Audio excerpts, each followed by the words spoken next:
अस्सलाम वालेकुम नाजरीन, इन्ना लिल्लाहि व इन्ना इलैहि राजिऊन। मारूफ सनतकार सेठ आबिद इंतकाल कर गए। खानदानी इजरार ने इनके इंतकाल की तस्दीक भी कर दी है। सेठ आबिद की नमाज जनाजा कल कराची में अदा की जाएगी। तफसीलात के मुताबिक पाकिस्तान की मारूफ बिजनेसमैन और सनतकार सेठ आबिद तवील अलालत के बायस इंतकाल कर गए। सेठ आबिद की उम्र 85 बरस थी और वो फालिज के हमले के बायस अलील थे।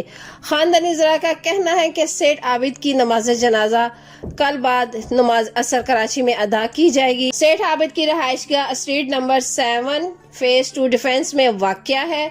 हाफिज अयास मस्जिद फेज 2 में अदा की जाएगी।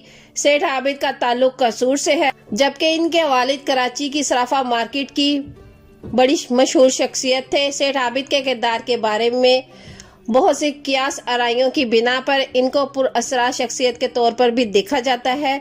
इनकी जायदाद लाहौर में एक बड़ी हाउसिंग सोसाइटी के मालिक और खैराती इदारे चलाने के तौर पर भी जाना जाता रहा है। इसी तरह इनके बारे में कहा जाता है कि जब अमेरिका ने पाकिस्तान पर एटमी रीप्रोसेसिंग प्लांट दामद करने पर पाबंदी आयद की, तो सेठ आबिद ने फ्रांस से एटमी रीप्रोसेसिंग प्लांट बहरी रास्ते से पाकिस्तान पहुंचाया था।